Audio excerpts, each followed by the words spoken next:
Kemudian waktu masih kecil, umur 3 tahun aku pindah lagi ke Jogja. Jadi sebenarnya aku growing up di Jogja. Aku nggak terlalu kepingin jadi seniman sebenarnya, karena aku ngelihat lingkungan ibuku gitu kan. Terus yang mereka suka ngumpul sama seniman-seniman, terus aku sering diajak ke pameran, lalu tempat di rumahku itu sering jadi tempat ngumpul teman-temannya ibu. Jadi sebenarnya aku tuh nggak terlalu kepengen jadi seniman, nggak pernah kepikiran buat jadi seniman gitu. Aku kuliah arsitek. Aku lulus kuliah dari arsitek, itu nggak kepengen jadi arsitek. Jadi I wanna make something else. Jadi aku coba-coba waktu itu aku bikin tas. Jadi aku nggak pernah bikin tas, aku nggak pernah belajar berbisnis karena sebenarnya bapak ibuku tuh PNS dan sama sekali nggak ada orang jualan di keluargaku. Tapi aku pengen nyobain aja. Itu sebenarnya agak telat sih, karena aku kayak mencari jati diri setelah aku lulus gitu. Kemudian setelah lulus dan aku kemudian bikin tas ini, namanya Cocomomo. Sorry, aku ngomongnya agak-agak ini ya, lompat-lompat karena aku emang nggak biasa ngomong sebenarnya. Aku biasa gambar dan aku kalau nulis caption tuh lama banget. Anyway, kemudian setelah lulus kuliah, aku kerja. Sebenarnya aku sempat kerja sedikit sih, jadi drafter. Jadi drafter di sebuah perusahaan furniture internasional, eksporter importer gitu. Kemudian aku nggak ngerasa aku nggak bisa kerja sama orang lain. Kemudian ya itu tadi aku bikin tas. Setelah bikin tas cuma sekitar setahun, aku kemudian menikah umur 25 tahun. Lalu tahun 2009 aku menikah. 2010 awal aku pindah ke Dubai. Kemudian ya sudah, disitulah aku mulai jadi ilustrator karena I don't know what to do. Aku nggak ngerti mau ngapain lagi. Akhirnya aku balik lagi, what can I do here yang aku nggak perlu repot nyari bahan, karena kalau buat tas kan mesti butuh orang tukang jahit lah, sourcing material lah. Apa yang bisa aku bikin sendirian, ya sendirian aja, nggak usah sama orang lain. Terus ya itu aku mikirnya cuma satu-satunya cuma gambar doang. Dan ternyata aku baru sadar, oh ternyata emang aku tuh bisa gambar ya. Udah sih dari itu aja. Terus apa lagi ya? Ayang tadi bilang ibunya Ayang juga pelukis ya? Itu Iya ini ibuku pelukis. Ya ini ini ibunya ibuku. Ayang. Ini ibuku, ya. Oh, oke. Ibuku terus kebetulan bapaknya ibuku, eyang kakungku tuh juga pelukis. Gitu. Oh, itu sih Jadi, darah sudah mengalir ya yang jadi ya. aku tuh emang ya privilege sih.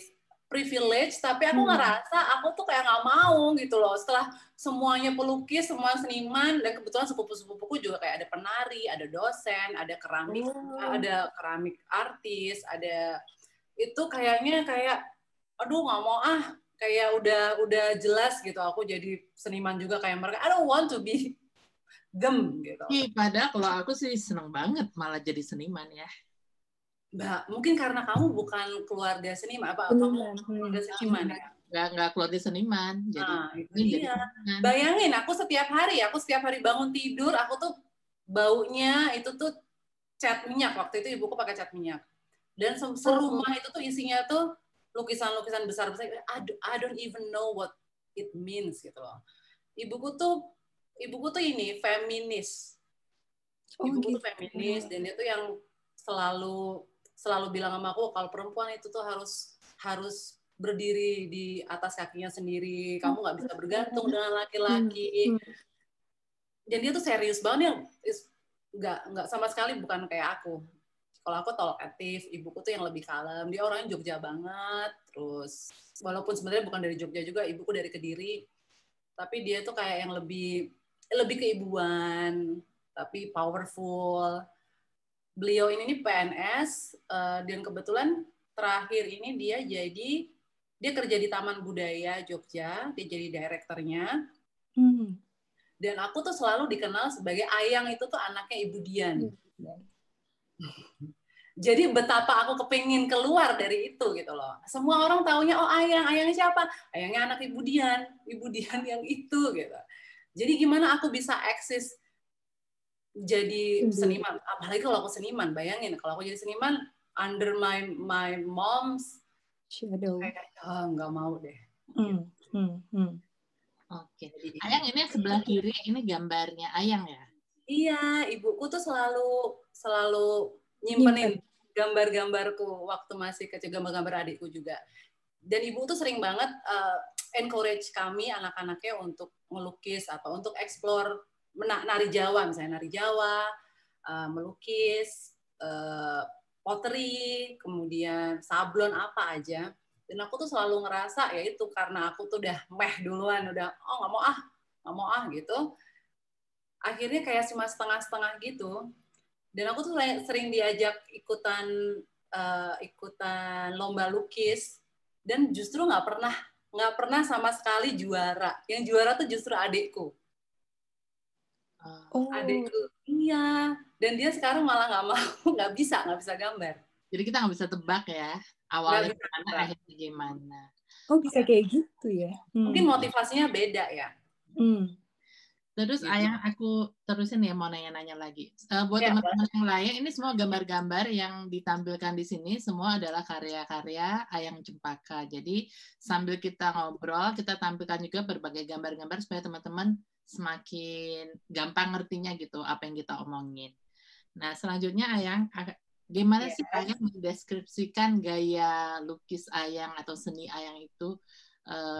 Kalau aku ngeliat karya Ayang tuh selalu colorful, cheerful, happy gitu. Tapi kalau dari Ayang sendiri sebenarnya yang ingin disampaikan, gaya yang ingin ditampilkan itu apa? Waktu aku pertama kali, jadi sebenarnya untuk gaya sendiri aku tuh udah mengalami berbagai macam fase ya Mbak. Dari kecil aku tuh suka manga, jadi aku tuh selalu mencoba untuk copy kayak Mary Chen atau Candy itu tuh pasti ada fase itu. Kemudian makin lama sebenarnya aku tuh tumbuh yaitu dari Jepang itu, dari siapa sih itu? Pokoknya aku suka banget deh yang Jepang kayak gitu. Jepang, Prancis, Eropa gitu aku suka. Tapi menurutku itu tuh adalah journey yang aku sebenarnya sampai sekarang pun aku nggak ngerti aku tuh styleku apa. Kalau misalnya if I'm trying to define what is my style, itu tuh aku langsung ngeblok, langsung nggak bisa kayak aku nggak bisa berkata-kata gitu. Jadi kalau sekarang sih, kalau misalnya ini nih aku bikin ini tuh karena jadi sebenarnya awal-awal di Dubai aku tuh sebenarnya nggak terlalu suka di Dubai. Jadi ini adalah kayak sebenarnya pergolakan sih antara aku depresi, aku sedih, aku stres karena nggak bisa ngapa-ngapain, plus jadi ibu rumah tangga tuh susah banget. Jadi aku tuh semacam cheer myself. Jadi kalau misalnya orang lain lihat aku gambar kayak gini, sebenarnya aku tuh kayak I like to pull myself. Jadi supaya aku tuh nggak sedih gitu loh. Jadi orang-orang tuh taunya ya, oh Ayang tuh cheerful, Ayang tuh bold colors. Tapi sebenarnya ya di balik itu semua, sebenarnya aku tuh I need to cheer up myself. Nggak ada orang lain yang bisa cheer up kecuali diri kita sendiri. Begitu Mbak. Good point. Jadi cheering our own self ya. Jadi pakai medianya apa nih Ayang? Aku yang ini aku pakai gouache. Dan kebanyakan Ayang medianya apa? Kalau sekarang sih aku pakai digital Mbak, aku pakai iPad karena aku punya anak 2 kan. Kalau yang ini benar-benar yang ini harus aku bikin, konsentrasi tinggi ya. Iya betul. Aku bikin ini buat diriku sendiri, jadi aku nggak ada salah, nggak ada klien gitu. Ya udah nggak apa-apa pakai gouache. Tapi kalau pakai sama klien sih aku jelas pakai digital aja deh. Oh benar-benar. Gouache itu cat poster ya, bukan? Ya, hampir sama sebenarnya, Hampir. hampir sama, tapi dia lebih bagus ya. Oh, Lebih oke. bagus Karena dan bisa dia di kayak layer. masih bisa di layer dan warnanya vivid sebenarnya. Bukan hampir sama kayak cat poster atau watercolor, tapi warnanya lebih padat, lebih vivid. Gitu. Kalau misalnya lagi dapat commission order gitu, biasanya apa sih yang apa ya? Yang kamu mau terima gitu? Berdasarkan yang kamu suka atau apa aja commission order? Udah deh, boleh aku terima semua gitu. Motifnya cuma ada 2 sebenarnya. Either kamu suka, nggak peduli itu duitnya seberapa, atau because of the money. Ya cuma itu kan. Iya sih. Karena aku terus terang aku gambar karena awal-awal ya karena aku bilang tadi di grup kan. Jadi dulu di Dubai ini aku sebagai ibu rumah tangga. Aku tidak bekerja waktu itu. Aku tidak bekerja. Aku emang nggak bisa juga kerja sama orang lain. Terus aku punya anak dengan sumber penghasilan cuma dari Rio, dari suamiku. Dan aku tuh BM banget anaknya. Aku banyak mau, jadi aku terlalu banyak. Wah, aku pengen ini, aku pengen itu, aku kayak kreatif. Kalau di Indonesia aku kreatifnya aku salurkan jadi barang. Maksudnya aku bikin sendiri barang, aku produce. Aku bikin tas, aku bikin hand embroidery juga, aku bikin macam-macam yang bisa aku jual. Tapi kalau di sini karena terbatas, Dubai. Di sini tuh kita dikelilingi sama mall. Dan semuanya tuh serba duit aja ya kan. Kreativitas mati. Ya, kreativitasnya betul mati. Terus kemudian ya akhirnya kita jadi ikutan konsumer ini ya. Ya, beli dan itu tuh kayak oh my god. I don't know what to do nih, gimana ya caranya. Terus akhirnya aku mulai gimana caranya aku bisa monetize gambarku gitu. Tapi sebenarnya awalnya bukan karena itu juga. Karena aku kepengen showing people, showing aja sih, showcase that I can draw. Kalau misalnya untuk case apa nih yang Ayang tolak gitu, commission ordernya? Tolakin itu misalnya kalau mereka nggak terlalu tahu aku, jadi mereka tuh cuma ngelihat aku, aku butuh ini, kamu kan bisa gambar nih, kalau bisa gambar berarti ini ya, gambarin aku ya, tapi duitnya nggak terlalu banyak, jadi ya nggak terlalu cukup, maksudnya nggak sesuai standarku, nggak terlalu banyak tuh kayak kesannya. Atau ada satu lagi apa Mbak? Sorry, itu tadi kan soal duitnya, pengen tahu juga dong. Don't worry, bukan soal angka, cuman sistemnya gimana sih? Ayang ngasih harga atau mereka bilang budget mereka segitu?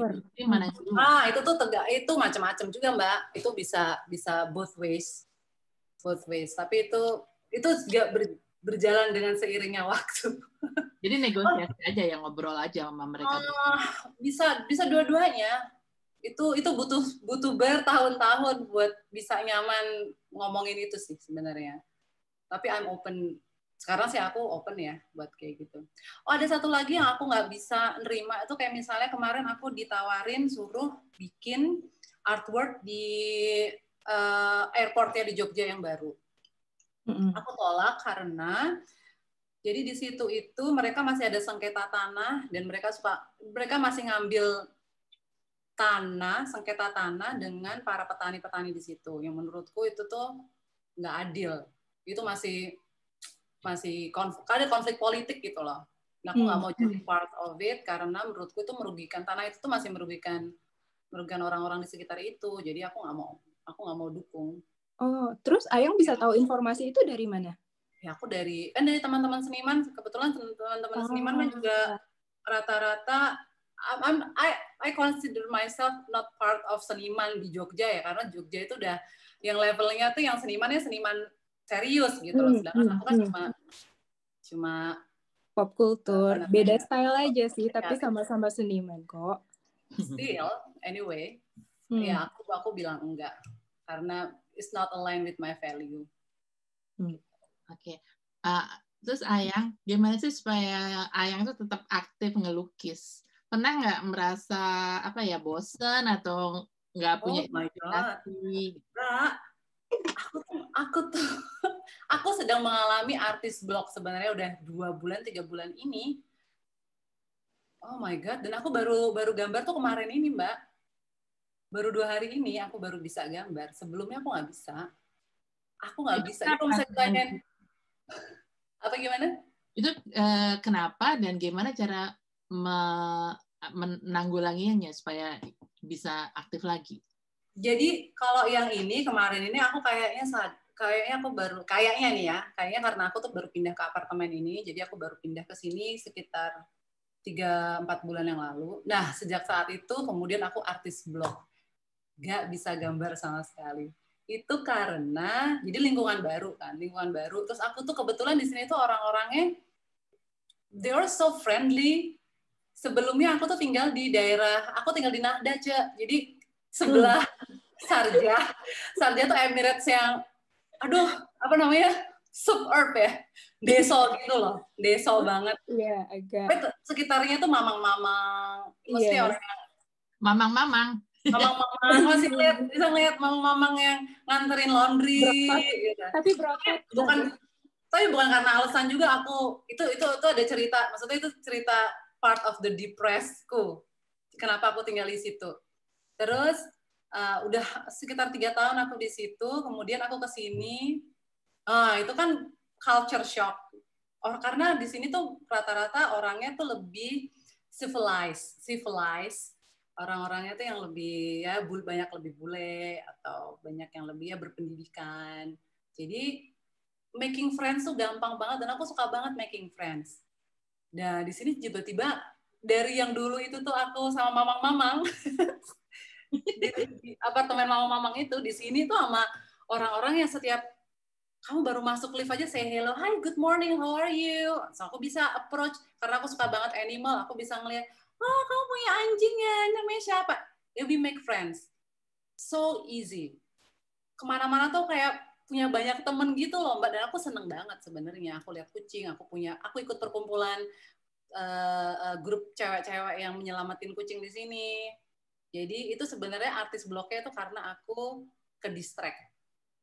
Nah, terus biasanya kalau kayak gitu nanti supaya balik lagi, keluar lagi gimana caranya? Caranya adalah allow yourself to get distracted. Maksudnya ya udah terima aja dulu kalau misalnya kamu nggak bisa mikir. Kalau kamu semakin di-push, kamu harus gambar nih, harus kreatif, harus produktif, yang nggak bisa, nggak bakalan bisa. Gambar misalnya kayak gampang banget gitu ya, misalnya kayak kamu gambar telur yang ada matanya, ntar aku overthinking, Mbak. Padahal gambar cuma telur ada matanya gitu, aku overthinking banget, jadi kayaknya nggak bisa. Dan kebetulan alhamdulillah aku nggak dapat komisi waktu itu. Ada sih komisi, tapi menurutku komisi dari orang itu lebih gampang daripada kalau misalnya aku harus bikin sesuatu out of my creativity. Jadi direct by klien itu tuh lebih gampang. Gitu. Caranya keluar, aku belum jawab ya. Caranya keluar adalah salah satunya ini. Aku bikin yang di-share ini, aku bikin redraw challenge. Museum redraw challenge. Menurutku itu adalah hal yang paling gampang, nggak perlu mikir, karena aku cuma tinggal nyari apa yang kira-kira gambar yang menurutku menarik, kemudian aku gambar within my style, terus ya udah aku tulis aja museum redraw challenge. Seakan-akan aku kece banget ya, padahal sebenarnya enggak. Jadi lukisan-lukisan di museum, lukisan ternama Ayang gambar dengan stylenya Ayang sendiri ya? Ya, itu salah satunya. Atau yang kedua adalah just keep going. Just keep going, push yourself, gambar kayak kemarin karena aku diteror sama adikku kan. Kamu mesti gambar, kita mesti ngeluarin barang tahun 2021 dan kamu masih belum gambar. Kita tuh masih ada bill, masih harus bayar tukang, masih bayar ini segala macam. I have no choice. Ya udah aku gambar. Awal-awal tuh busuk banget Mbak gambarku menurutku ya. Aduh jelek banget nih gambarku dan awal-awal tuh ya ampun berapa kali aku mesti gambar. Untuk gambar sesepele itu gitu. Ya sekarang udah mendingan sih. Mendingan. Ini aku bikin, aku sama kayak Ria, aku bikin hand embroidery. Tapi jadi tas. Jadi tas lah. Jadi tas. Itu aku bikin tas dari kulit, kita bikin sendiri di Jogja. Aku punya tukang satu doang yang Mas bikin Pur ini. ya? Mas Pur cintaku. Ya dia udah 11 tahun ikut sama aku. Terus aku juga jadi jatuh cinta, Mas Pur. Iya kan, dia manis banget loh. Dia so sweet. Mas Pur dijatuh cintain cewek-cewek keren. Aduh, dia tuh mungkin seharusnya kayak begini. Dia harusnya diwawancara Mas Pur karena dia tuh ya ampun dia tuh oke banget. Oke banget. Dan aku udah pernah cerita belum? Ada yang tahu? Dia itu tuh disable. Dia punya kena polio sejak kecil. Dan dia kemana-mana naik pakai kursi roda. Dan dia nggak pernah mau, maksudnya dikasihani atau dia ngerasa, pokoknya kita merasa dia tuh normal aja. Terus mesin jahitnya gimana? Maksudnya kan ada di rumah. Jadi khusus gitu? Enggak, maksudnya kan pedalnya dia pakai tangan. Oh ya, astaga. Pakai tangan. Bikin sulaman pakai pedal tangan? Kagak, ya ampun ini maksud sulam tangan. Ini sulam tangan. Cece, lihat. Ini sulam tangan. Iya, sulam tangan, benar-benar. Nah, dia yang assemble semuanya, dia mulai dari bikin dari dalamnya akrilik itu, terus dia yang lapisin kulit. Jadi di samping itu tuh ada lapisan kulit. Itu semuanya dia. Tapi dia kalau itu nggak bisa. Ini mah, ini ada, kita punya artis. Sebelumnya aku sendiri yang bikin. Itu kan capek ya kan? Nyari orang yang kira-kira bisa. Gitu. Keren. Ini adalah salah satu ke-BM-anku. Either aku belanja, ini memang buruk banget ya, aku hobinya shopping. Kalau nggak aku shopping, berarti aku ya kayak gini. Berkarya. Bikin sesuatu. Nggak apa-apa ya, kita juga banyak nih yang suka shopping. Apalagi Black Friday sekarang ya kan? Ria, kita terusin Ria. Ya, boleh. Oke. Nomor 7 nih. Sudah berapa banyak proyek yang diselesaikan? Dan di antara proyek-proyek itu mana yang paling mengesankan? Aduh, berapa banyak? Aku nggak ingat aku berapa banyak. Atau yang paling mengesankan banget deh? Yang mengesankan menurutku sebagai artis, yang mengesankan adalah semua proyek yang aku bikin sendiri. Semuanya suka. Ada nggak yang kayaknya aku nggak terlalu suka nih sama yang ini gitu? Aduh, aku nggak bisa nyebutin, ntar nyebar lagi klien kan nggak enak. Oh iya. Yang paling suka maksudnya? Paling suka, even bus yang itu bus Transjakarta aja terakhirnya aku nggak terlalu suka. Karena nggak sesuai sama quality controlku ya menurutku. Gitu. Jarak jauh juga gimana caranya quality control? Ya itu juga, itulah. Makanya. Susah memang. Kalau yang kayak, makanya kalau sama Mas Pur, dia ngertiin aku banget. Dia ngerti QC-ku kayak gimana. Jadi ya, makanya aku bilang yang aku suka itu adalah yang aku handle sendiri semuanya dari A sampai Z. Gitu. Kalau yang gimana, apa yang sedang kita lihat ini? Oh, ini juga aku iseng bikinnya sebenarnya. Jadi based on my creativity. Jadi ini aku bikin snake and ladder khusus binatang Indonesia.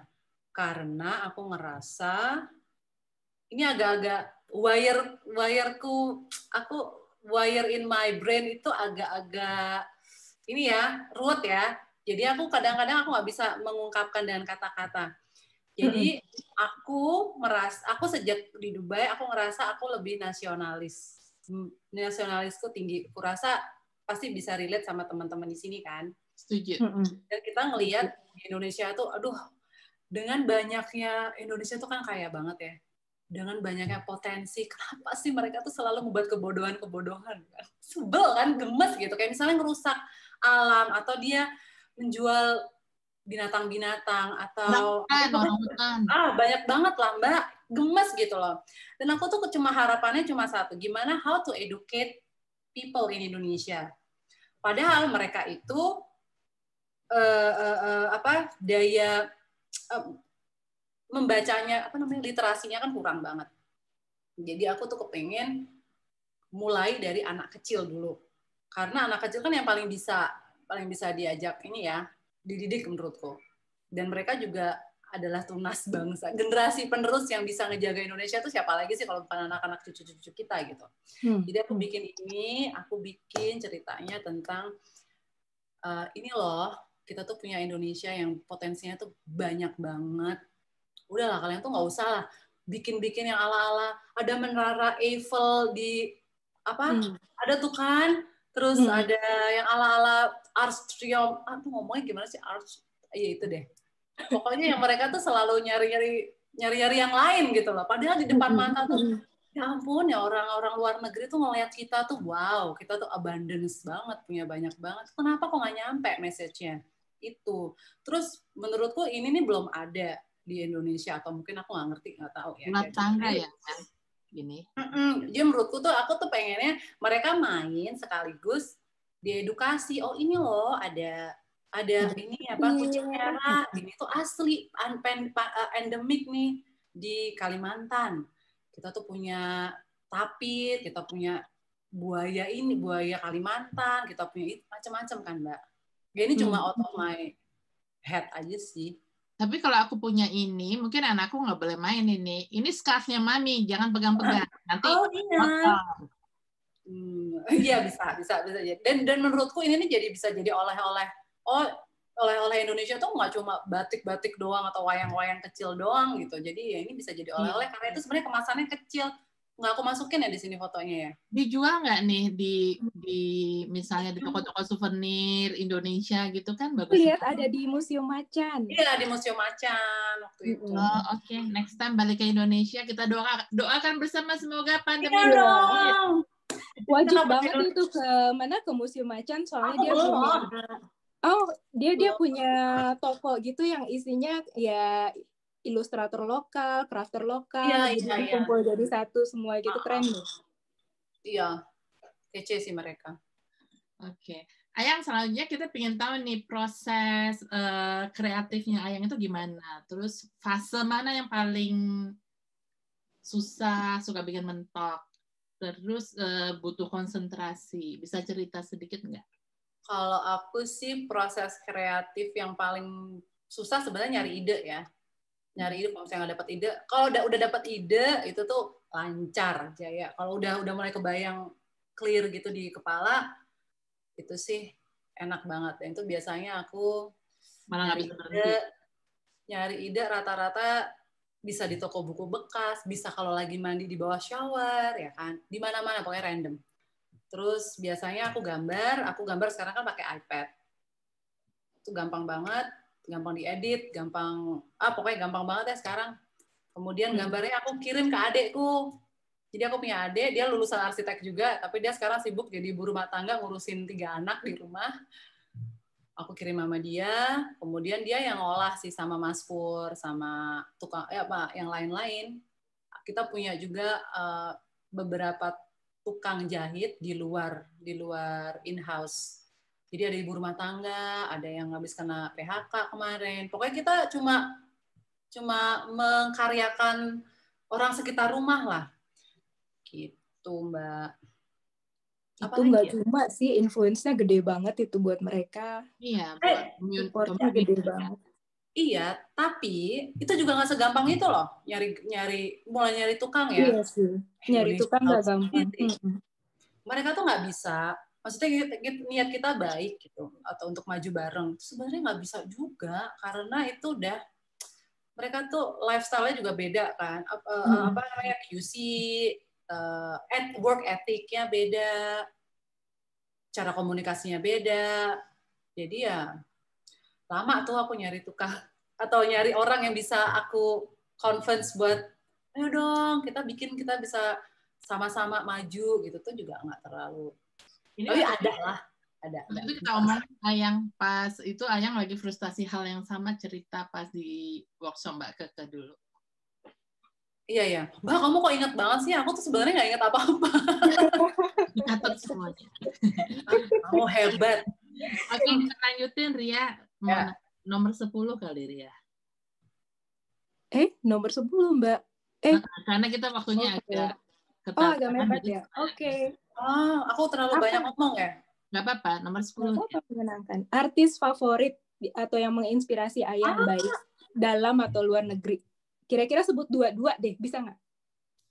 Aduh, ya udahlah Aiko Fukawa sama siapa namanya ini? Rifle Pepper sama Joseph Frank. Joseph Frank yang ini lokal? Lokal siapa? Siapa? Shirley apa ya namanya? Aku lupa namanya siapa aslinya. I don't know. Not yet. Nggak ngerti, nggak bohong. Jadi ini semua karya-karya yang kita lihat ini karya-karya artis-artis yang Ayang sukai ya? Iya. Oke. Tapi mostly sih artis, aku sebenarnya nggak hafal nama, cuma aku suka banget sama gaya folk art, terus vintage children book tuh aku suka banget. Gambarnya warna-warni gitu. Oke. Nah, supaya segar, gimana kalau kita main games? Game apa? Kita main quick fire questions gimana? Pada mau nggak? Ada setuju? Jadi, aku bakalan ngasih 4 pertanyaan ke Mbak Dian, terus Mbak Dian harus jawab cepat. Terus nanti berlanjut, Mbak Dian ngasih pertanyaan ke siapa? Ke audiens, terus Mbak Dian ngasih pertanyaan ke Ayang. Oke deh. Kalau aku jawab cepat, aku nggak bisa ya? Gampang kok pertanyaannya. Oke. Jawabnya 1 kata aja ya, Ria ya? 1 kata. Memilih aja sih, aku akan ngasih pilihan, terus Mbak Dian milih. Oke. Lebih gampang. Oke ya. Oke. Pertama, Mbak Dian milih buku atau e-book? Buku. 2, mending ngiler atau ngorok? Ngiler lah. Ngiler. Ngiler dong. Ngorok nggak banget. Terus. Oke, 3. Basah. Bau mulut atau bau ketek? Astagfirullah. Ya mau aja nih pertanyaan. Bau lemon. Enggak, bau mulut atau bau ketek? Bau ketek berarti ya. Kalau bau lemon, I have to choose this. Bau mulut.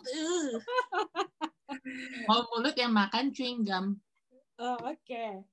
Terakhir nih Mbak. Tapi harus dipraktekin ya apapun jawabannya ya. Ini males banget. Apaan nih? Oke. Mbak, milih goyang inul atau goyang dribble? Astaga. Aku nggak tahu dua-duanya, jadi goyang dribble aja kali ini. Ngerti. Oke, praktek ya. Aku nggak tahu PR banget itu harus ngelihat ke YouTube, terus search goyang dribble, oke? Itu siapa yang bikin? Orang luar negeri. Tega lu, Mak. Sekarang aku Ria ya. Oke, lanjut ya. Oke, ke Ria. Pertanyaannya. Ke audiens saja, Mbak. Ria dulu, enak aja. Ria, nasi Padang atau gudeg? Padang. Terus, dia pilih model lama tapi diskon atau model baru tapi nggak diskon? Diskon dong. Aku tahu jawabannya. Terus pilih nangka atau durian? Nangka. Oke, pete atau jengkol? Pete. Oke, sekarang aku nanya Ana. Unmute. Oke, Ana pilih stroberi atau rambutan? Rambutan. Oh, lu suka rambutan, Ana? Baru aja makan rambutan. Beli di Ma'ali. Oh, enak. Ali. Enak nggak? Favorit kita bersama. Enak. Oke, ini pertanyaan favoritnya Ana. BTS atau New Kids on the Block? New Kids. New Kids dong. Ketahuan umurnya. Oke, sekarang aku mau nanya ke Eli. Buka, unmute. Oke, halo Eli. Eli nggak kedengaran? Nggak bisa ya, El? Ya udah, aku ganti Melisa. Unmute. Siap. Oke, Melisa pilih pesawat apa Shinkansen? Shinkansen. Pilih yang cowok berotot atau yang cabi? Cabi. Terus pilih krayon atau pensil warna? Pensil warna. Oke, selanjutnya satu lagi deh aku. Siapa ya yang ada di sini? Sekarang bisa, Mbak. Sorry. Lu Eli. Padahal bukan hanya yang soal cowok kan lu El. Yaudah, Eli. Gimana Kelinci coba? atau hamster? Kenapa? Eli, Sorry. kelinci atau hamster? Kelinci. Oke, baca buku atau jalan di taman? Jalan di taman. Oke, sekarang aku mau nanya siapa ya? Mbak Ai. Juwariah Ai, ayo unmute. Suara. Halo, ya. Siap. Nonton bola Siap. atau nonton badminton? Badminton. Oke. Bali apa Jogja? Jogja. Satu lagi, teh atau kopi? Sekarang lagi ngopi. Kopi aja. Oke, sekarang aku balik ke Ayang. Nanya ya. Ayang suka pantai atau gunung? Pantai. Oh, orang Dubai sih ya. Padahal lu belum melihat Gunung Fuji. Iya loh, kenapa kok kayak gunung deh? Oh, langsung terpengaruh. Oke, sunset atau sunrise? Sunset. Oke, terus shopping apa nonton film? Oh, udah tahu sih gue. Shopping lah. Dua-duanya aku suka. Yang terakhirnya kucing atau anjing? Both. Cannot Oh, choose. Both cannot choose. Okay, thank you for Kucing lah gampang ininya ngurusnya.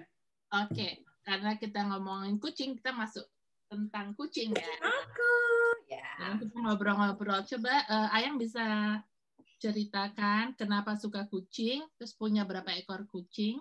Aku suka. Aku dari dulu emang suka kucing sih, tapi nggak pernah boleh sama ibuku. Jadi sejak nikah dan aku punya rumah sendiri, akhirnya aku punya kucing. Ini namanya Maru. Dia lucu banget ya. Ganteng. Ini duduknya selalu kayak gini, Ayang. Ganteng loh dia tuh. Iya, dia selalu duduk kayak gitu. Dan ini nih orang kebayang nggak sih? Aku tuh adopsi dia. Bisa bayangin nggak sih ada orang dulu ngebuang dia gitu? Kok ada ya? Ini gue adopsi. Sayang banget. Dia tuh dumb pet.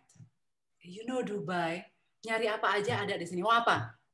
Samoyed ada, Shiba Inu ada, Akita ada. Maksudnya ada. Semuanya dibuang sama mereka. Oh my God.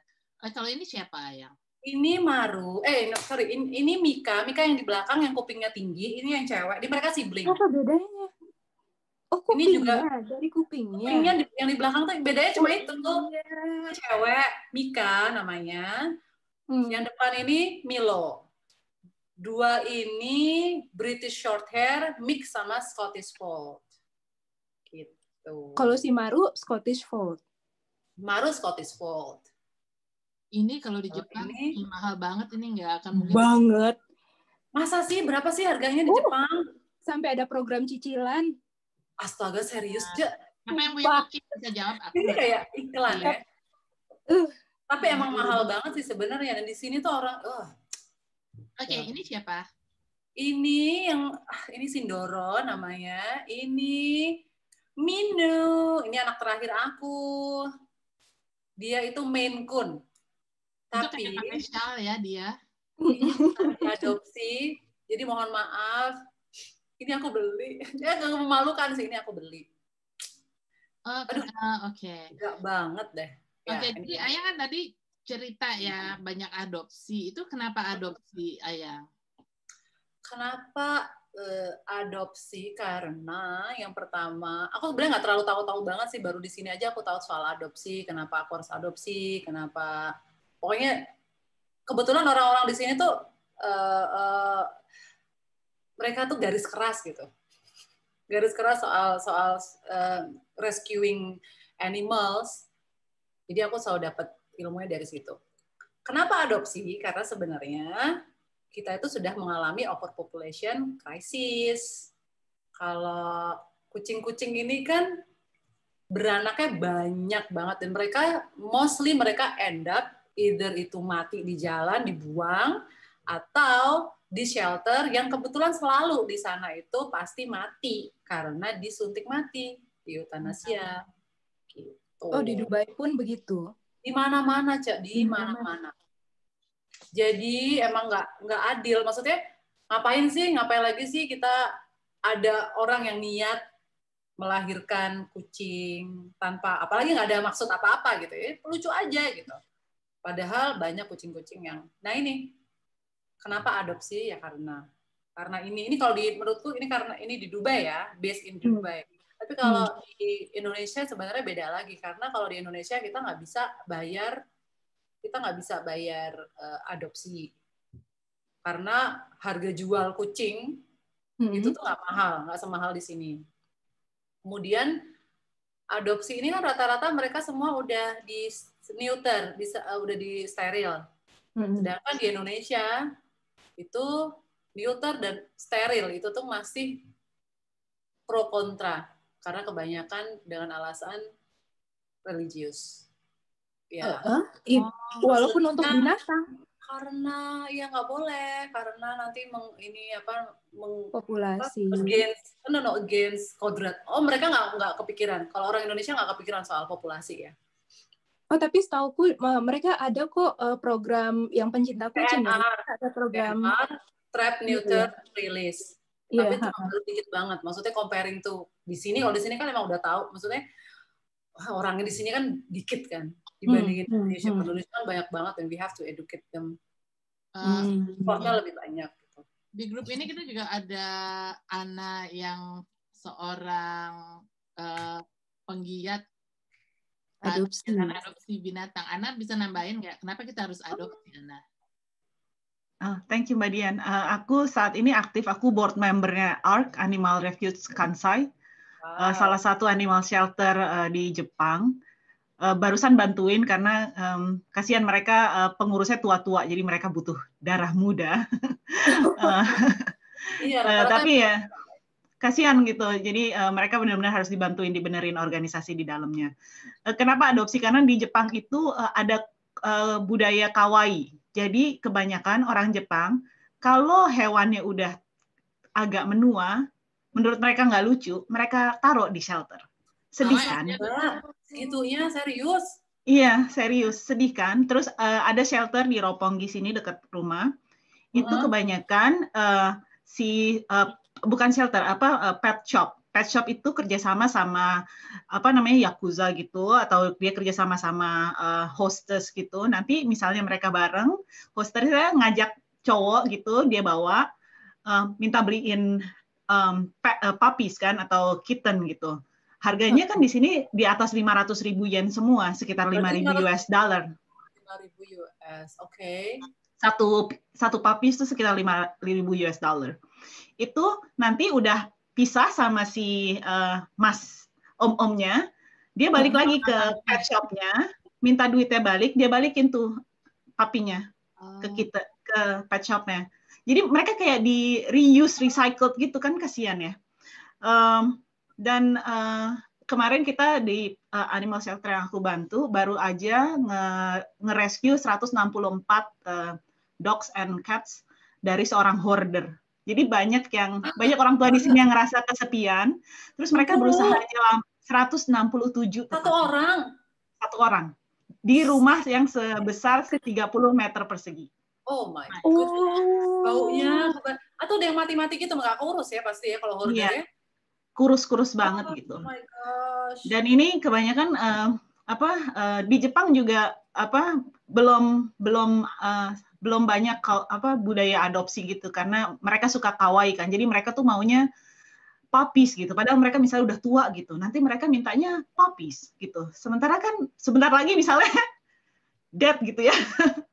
Terus mereka maunya puppies, dan puppies ini kalau yang tiba-tiba yang punya meninggal diambil ke shelter kan. Jadi anjing di shelter sama kucing di shelter di sini juga bagus banget. Aku adopsi 2 anjing di sini. Itu Jack. Lucu banget loh Jack. Itu tua, Mbak. Iya, Jack 8 tahun. Jack. Ya Allah, 8 tahun tuh juga menurutku nggak tua loh. Masih ABG. Enggak, maksudnya aku pikir itu tuh di Jepang tuh maksudnya lebih civilized ya daripada orang-orang sini. Kok kayak gitu sih?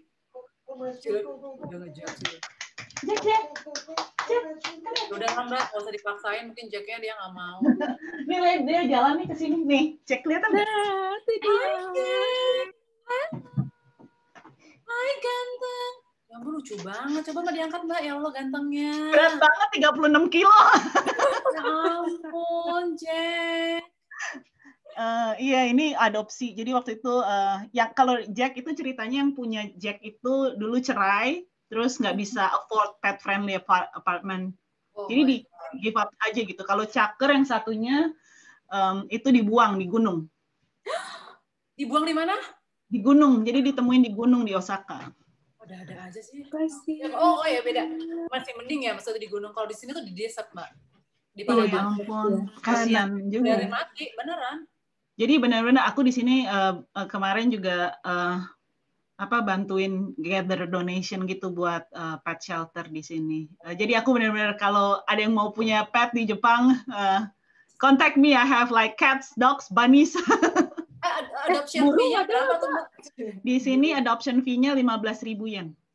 Berarti berapa tuh? Berapa dirham? $150. $150. Iya. Murah lah. Murah. Murah. Di sini 1.500. Oh, malah ini ya ngomongin itu. Next question apa Mbak? Jadi mungkin dia punya pertanyaan terakhir buat Ayang soal nomor 4. Oke. Jadi rencananya kalau misalnya ada kesempatan untuk pindah keluar Jepang, anak-anak berbulu ini mau dibawa atau gimana yang? Keluar Jepang sih, keluar Dubai maksudnya. Keluar Dubai. Ya iyalah aku bawa. They are part of my family. They are my reason kenapa aku kerja. Aku udah tahu loh harganya berapa relokasi. Itu mahal banget. Jadi aku maksudnya kalau suamiku gini, terserah kamu mau beli apa, kamu mau melihara anjing, mau kucing, mau monyet, terserah. Kalau misalnya harus relokasi, itu pakai duitmu ya. Semua dibawa. Oke. Salah satu. Iya, Ah, bahkan good. jajan pun aku beli sendiri. Semangat Karena nggak dibayarin sama Rio. Curhat. Bener, emang. Kalau gitu berarti kan harus menghasilkan ya yang demi Wah, harus Mbak. Kalau enggak kucing itu gimana? Nah, untuk menghasilkan itu kan berarti Ayang kan entrepreneur nih. Jadi kita mau ngobrol-ngobrol dikit soal wirausaha ini ya. Yes. Kan yang course. tadi Anu bilang bulan lalu kita udah ngobrol-ngobrol dengan Mbak Peti Fatima. Ya, waktu itu topiknya khusus tentang wirausaha. Karena di Indonesia itu banyak sekali wirausaha yang dilakukan oleh wanita. Kadang-kadang home base dan lain-lain itu tadi kayak Ayang cerita memberdayakan orang-orang di sekitar rumah dan lain-lain. Jadi kita mau ngobrol-ngobrol soal ini ya, Ria. Entrepreneur. Ya, oke. Jadi kan tadi kan Ayang cerita kalau misalnya awal mulai usaha itu dari pas abis kuliah ya? Abis langsung kuliah ya. Nah, ini yang produk pertamanya, boleh cerita-cerita lagi nggak, Ayang? Ini produk Coco Momo. Jadi nih lihat nih gaya gambarku aja beda kan dari sekarang. Itu aku influence banget sama Jepang yang halala watercolor gitu kan. Sok kece gitu. Padahal ya gini deh. Terus aku ini pertama kali waktu itu tuh digital print buat kain itu nggak ada. Belum ada. Iya, jadi kita bikin ini pakai Sublime. Sublime tuh apa? Dilukis? Sublime tuh jadi ini di print dulu, pakai digital print biasa, Epson atau apa nggak ngerti. Terus habis itu kayak disetrika gitu loh. Oh iya. Habis itu ditempel. Baru tempel. Gimana? Iya. Orang Bandung juga tuh yang ngurus. Iya, terus di Bandung. Terus itu di atasnya aku sulam deh. Kayak kegatelan. Ala Jepang lah. Pokoknya pengennya tuh kayak di Jepang gitu loh, yang lucu-lucu, yang KW-KW gitu. Nah, ini awal-awal aku di Dubai. Ini bukan aku sih. Ini kulit. Ini Mas Pur. Pertama kali aku punya Mas Pur tuh bikin ini. Jadi Mas Pur langsung jahit kulit kayak gini. Iya, aku cuma ngasih gambar, Mas. Gambarnya kayak gini ya. Aku pengennya kayak gini, detailnya seperti ini. Potongnya kayak gini. Iya, dia jahit semuanya. Semata-matanya tuh dia bikin. Wow. Terus kulitnya ini aku ambil dari sisa-sisa. Jadi ada di Jogja tuh ada sisa-sisa kulit yang nggak kepake gitu. Terus jualnya tuh kayak, berapa feet, nah, aku bisa beli gitu.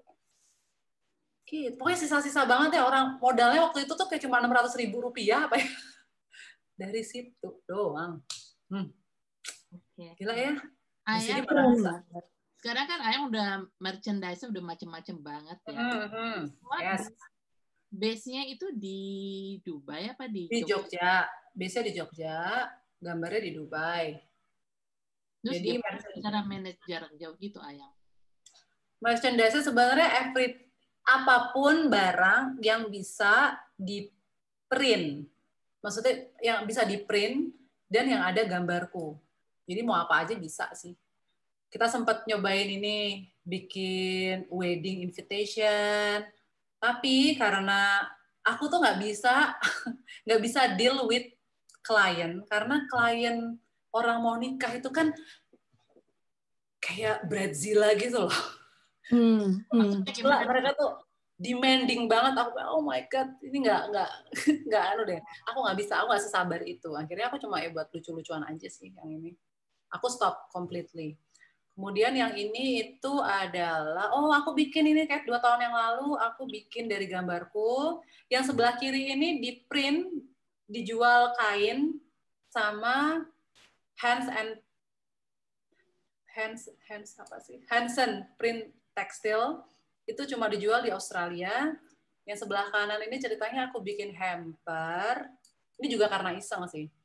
Bikin hamper buat lebaran. Kayak 2 tahun yang lalu deh. Jadi aku pengen bikin. Ini semuanya remote jarak jauh ya.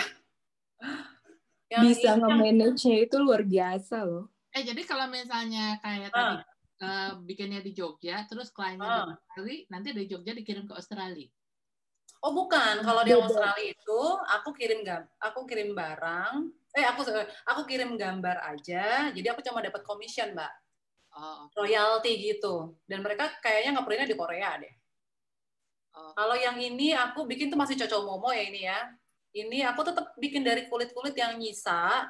Terus Mas Pur deh bikin. Aku cuma pengen intinya tuh kadang-kadang aku pengen bikin ini besok ya Mas jadi ya karena waktu itu aku mungkin lagi liburan ke Indonesia. Aku pengen bikin ini nih Mas. Ukurannya segini atau segini. Ntar sore ya. Karena udah sebenarnya studio itu cuma di rumah kan. Jadi depan tuh studio, belakang aku nyusuin. Waktu itu kayaknya aku habis ngelahirin deh. Mas, jam 3 jadi ya aku mau lihat.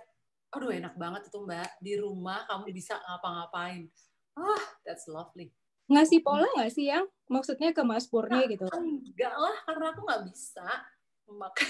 Jadi dia pecah pola. Aku nggak kayak kamu, Ri. Iya. Ayang, kalau di Indonesia kan suka diculik-culik tuh. Jadi Mas Pur dijaga baik-baik ya. Wah, itu kayaknya Mas Pur udah masukin berangkas sekali doang. Dia tuh gem.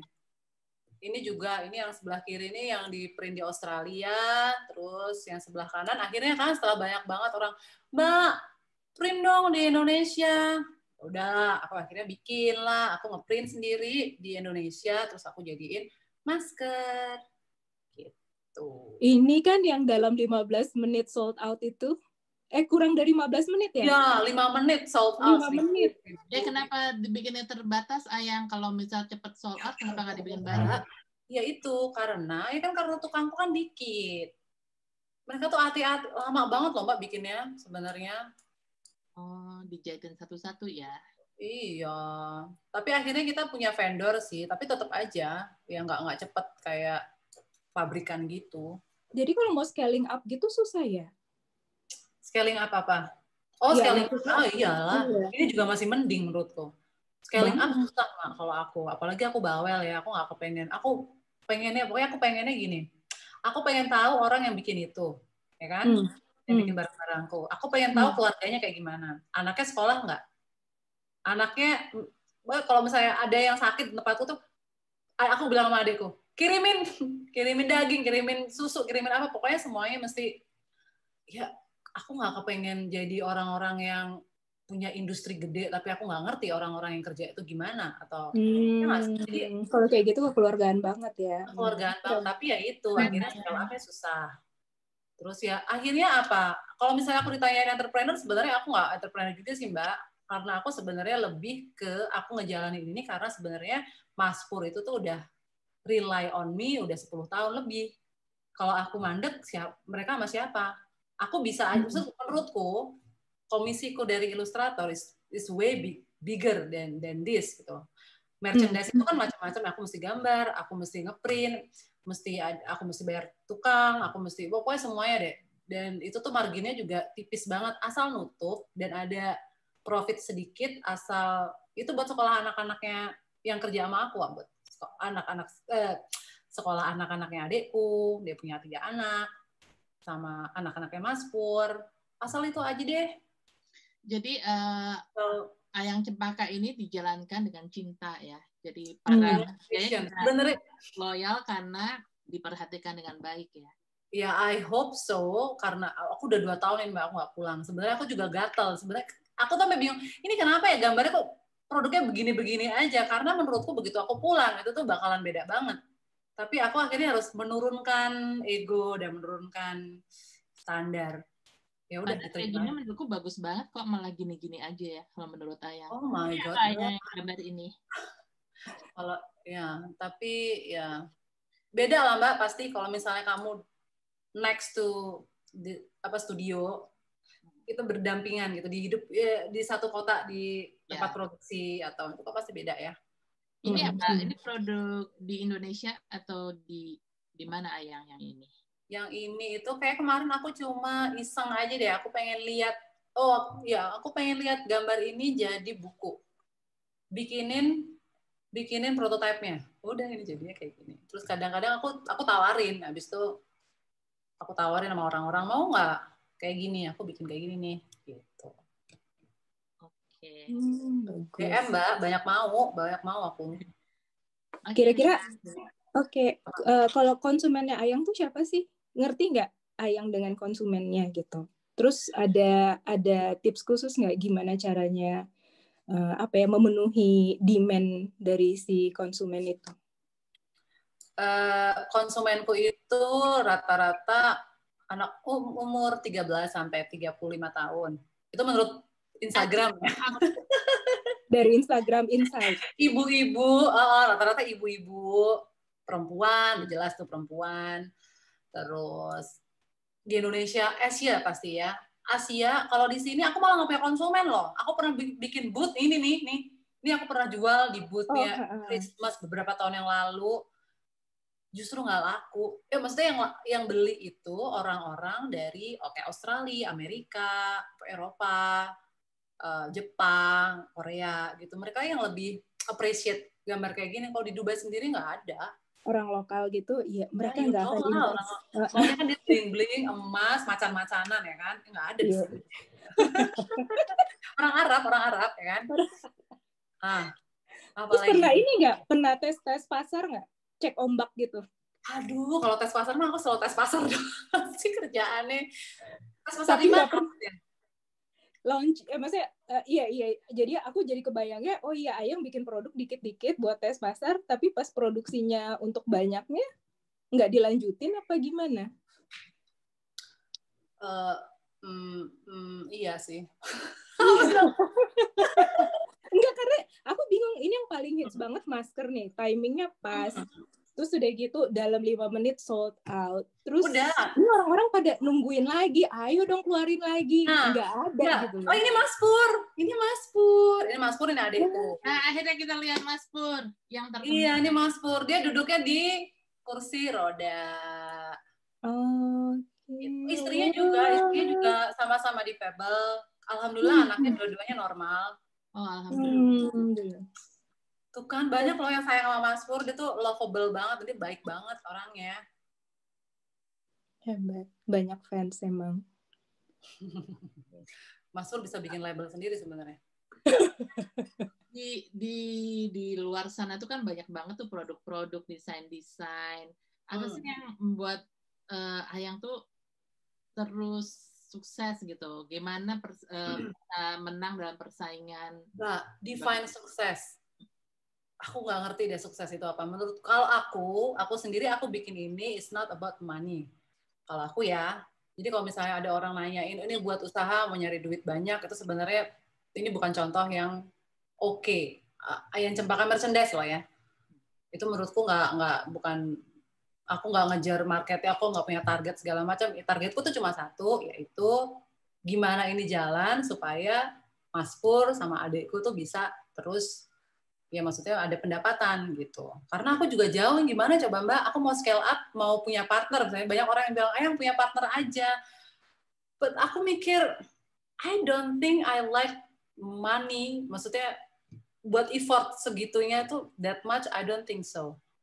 Karena aku bakalan berkorban untuk scale up bisnis itu kan pasti, aduh effortnya banyak banget ya Mbak ya. Nggak bakalan aku bisa goler-goler atau aku bisa kayak gini. Itu tuh kayak misalnya rifle paper. Itu tuh gila banget. Menurutku tuh effortnya tuh, oh my goodness. Mereka mungkin nggak punya waktu buat jalan-jalan sepedaan ngasih makan kucing ya kan. Aku nggak mau, I don't give. Aku maunya balance aja. Karena kalau kayak gitu menurutku itu pressure buat aku. So aku nggak bisa gambar. Udahlah. Yang penting Mas Pur dapat ini pendapatan, adikku udah. Aku anaknya Jogja banget di bagian situ. Tapi aku nge-push kalau misalnya buat pendapatan buat aku sendiri, ya aku nge-push dari ilustrasi aja. Gimana aku bisa lebih di situ. Tapi kalau yang buat merchandise no. Oh, jadi ibaratnya kayak tambal sulam gitu ya?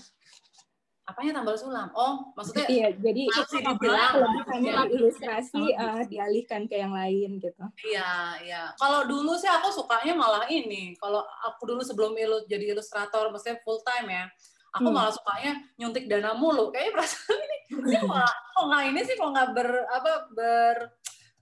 profit gitu loh. Karena yang itu mungkin karena emang nggak ngeliat pasar atau aku di situ aku kayak ya udah seniman aja, aku bikin apa orang suka beli.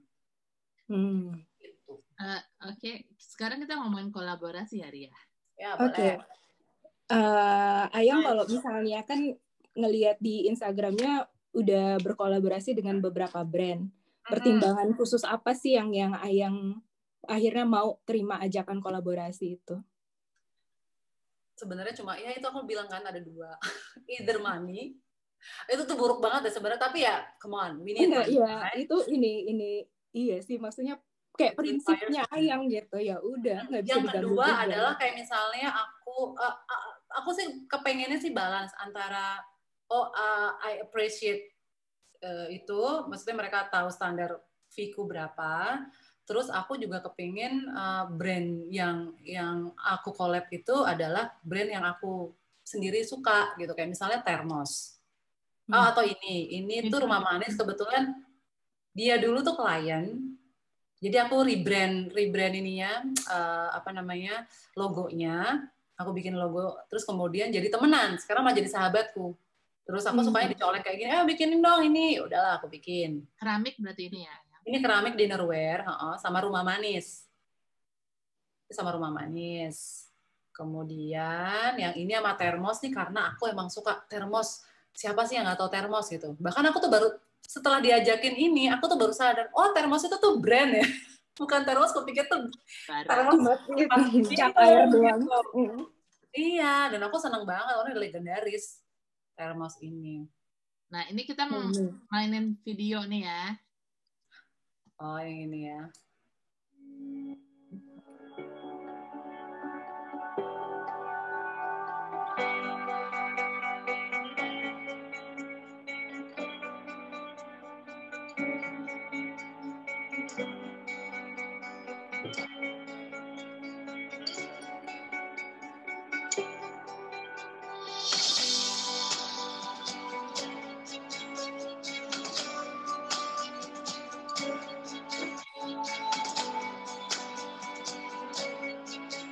Nah ini di bagian belakang ada tulisannya nih, ya ampun. Ini kenapa ya ada tulisannya gede banget ya kan? Oh ini tidak dengan persetujuannya Ayang. Mereka nunjukin ke aku itu tuh udah selesai. What can I say? Ya, soalnya brandnya mereka kali. Iya, tapi menurutku brand itu tuh nggak perlu sebesar itu. Jadi ngomongin klien nggak deh, nggak apa-apa. Ya udahlah. Maksudnya yang sekarang udah ya I'm just saying, I told them kalau ini kegedean banget nih. Ya mungkin next time kalau misalnya ini oke kan pasti ada next time-nya. ya kita bikin yang lebih bagus gitu. Tapi ini bagus, aku seneng karena kalau yang helm tadi, aku ngerasa aku relate banget karena aku sendiri di Jogja aku naik motor. Nggak ada orang di Jogja tuh yang nggak naik motor gitu loh. Dan sampai sekarang tuh masih banyak orang yang sebel banget kenapa dia kena razia polisi cuma karena nggak pakai helm. Dan mereka mikir, oh itu tuh salahnya polisi. Mereka cuma pengennya nyari duit doang. Dan menurutku, ya ampun. Mungkin karena kalau kita di Jepang dan aku di Dubai, kita ngerti ya, itu aturannya dan kenapa. Itu part of the safety. Kalau di Indonesia kan enggak. Jadi aku pengen encourage people, ayo dong kamu pakai helm dan ini udah dibikin cute loh sama aku. Gitu. Feminin ya helmnya. Kalau yang ini gimana Ayang? Kalau yang ini aku dapat kerjaan ini kayaknya baru 2 bulan kayaknya 2 bulan setelah aku melahirkan. Aku baru bilang sama si Rio, beliin dong aku iPad. Jadi ini aku bikin pakai iPad untuk pertama kalinya aku gambar pakai digital. So aku dapat kerjaan ini. Gitu. Sekalian nih buat teman-teman semua, zaman sekarang kalau habis melahirkan tuh ada yang namanya iPad. Apa? Push gift. Jadi push gift tuh kita minta ke suami kita mau push gift apaan? Push gift. Jadi karena kita udah push gift kan kita udah ngeluarin anak. Jadi kita ada yang minta dibeliin kalung, ada yang minta dibeliin lemari es baru. Mbak, ini aku beli sendiri. Ya. No, there's no such thing as push in my life. Dan ini masih berjalan ya si bis Transjakarta ini. Ada berapa yang dijadiin bis? Aduh, aku nggak ngerti deh Mbak berapa. Ini cuma dikit banget. Nah, ini yang aku bilang, ini mereka budgetnya dikit banget. Dan untuk ini kerja sama pemerintah ya. Tapi zaman Ahok ya ini atau zaman Anies? Ya, tapi kenapa aku mau itu? Jangan, itu politikal ya. Ini zaman Ahok. Oke. Karena politikal, karena aku mau karena yang pertama ini adalah media yang belum pernah aku pengen coba explore. Yang kedua adalah ini buat anak-anak. Karena aku suka anak-anak gitu loh. Ini menurutku cocok banget buat anak-anak. Jadi aku mau. Walaupun budgetnya, even aku nggak dibayar pun aku mau. Nah, itu. Ini kan proyek pemerintah. Sebenarnya pasti di atas kertasnya ada nominal yang bagus, cuma nyampe kayang aja. Iya, I know, right? Nah, itu tuh sebenarnya nggak bisa. Karena aku dulu PNS, jadi aku tahu pasti. Iya kan, tuh kenapa coba kok kayak gitu? Aku sebel loh. Ini ketahuan aslinya ya kan? Oh my God. Iya, dan aku sebenarnya I'm willing to do that. Oh ya, yang ini, aku kerja dapat commission dari Lositan dan ini dapatnya dari agentku. Itu agent. Mereka nggak tahu Ayang Cempaka itu siapa, jadi beda. Aku keluar kandang ini. They don't know me. Aku cuma dapat commission. Boleh nanya nggak Ayang? Apa gimana? Bisa join di agent Illustration X ya? Iya, Illustration X. Itu gimana caranya biar bisa gabung sama agent-agent seperti itu? Bentar, aku nyalain lampu dulu ya. Boleh.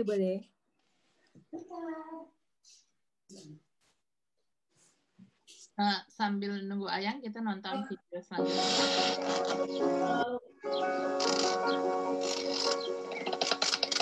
Setiap 23 menit, kita kehilangan satu orang perempuan karena kanker payudara.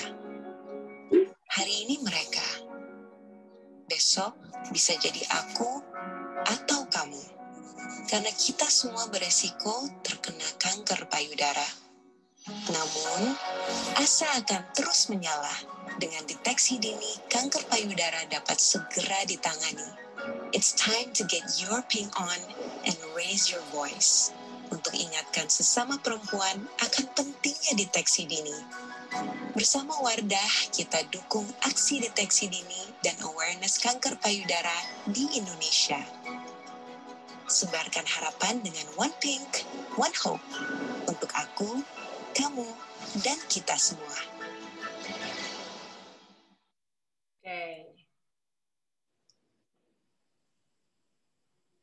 Oke, tadi pertanyaannya gimana cara join dengan agent Ayang? Join dengan agent enggak, aku nggak nyari sih waktu itu, kebetulan aku dapat tawaran. Jadi mereka coaching aku, terus ya udah aku mau karena aku mikir aku udah cukup lah kalau misalnya di Indonesia, ya bukan maksudnya ya pengennya keluar kandang gitu loh, pengen nyobain gimana sih rasanya jadi ilustrator tapi di seluruh dunia. Gimana sih persaingannya, gimana sih industrinya gitu. Jadi aku nganggep aku ikut agent ini nih aku belajar. Ini bukan yang maksudnya nobody knows me anyway. Jadi aku mau belajar dari nol. Berarti agent itu mereka scout Ayang karena udah ngeliat portofolio Ayang di mana-mana, kemudian mereka kontak. Oh enggak, oh ya kayaknya sih karena aku ikut AOI, Association of Illustrator. Aku ikut jadi member aja. Aku nggak ngapa-ngapain juga sebenarnya. Aku ikut member, aku diem aja. Aku cuma ngelihat, oh gimana sih caranya pricing, oh gimana sih caranya. Tapi aku nggak aktif juga sih Mbak. Cuma ya itu tiba-tiba aja aku di email sama si agentku ini. Kemudian ya udah sampai sekarang. Baru 2 tahun. Kalau yang Wardah ini gimana ceritanya Ayang? Wardah ini, oh ya aku kebetulan aku beberapa tahun yang lalu aku ketemu sama direkturnya Wardah. Waktu itu kita diundang di acaranya, adalah salah satu acara tentang motivasi perempuan gitu deh, Mbak. Aku diundang ke Jakarta sama aduh siapa tuh yang penemunya Russo the girl itu. Aduh aku tuh parah banget ya pelupanya. Oke, aku ketemu di situ, terus kemudian bertahun-tahun kemudian kita tuh nggak pernah kontak-kontakan sih Mbak sebenarnya. Sama kayak aku sama Mbak Dian sebenarnya. Ya, mungkin silently follow each other, tapi nggak pernah ngobrol. Terus one day dia come up sama aku, ya aku pengen banget nih dari dulu Ayang Cempaka sama Wardah gitu. Ya udah kayak gitu doang sih Mbak. Dan aku senengnya ini bukan yang biasa gitu loh. Ini nih for a good cause. Ya walaupun ya tetap namanya juga ini kan tetap orang jualan. Tapi ya tetap it feels good gitu loh. Dari perempuan, karena aku perempuan juga untuk perempuan Indonesia. Jadi ya itu value-nya lebih dari sekedar mau diukur pakai duit gitu tuh, itu lebih. Yang ini aku beberapa tahun yang lalu, 2 tahun yang lalu kayaknya, apa tahun lalu ya? Ini sama Cotton Ink. Mereka pakai print Jakarta. Mereka pakai print Jakarta aku. Kemudian yang sebelah kanan ini yang baru-baru aja, ini sama Najani.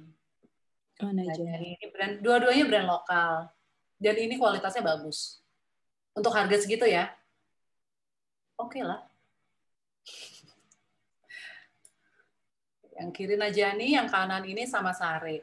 Nah, tiga-tiganya ini aku tuh ngelihat pokoknya mereka ini brandingnya gimana sih?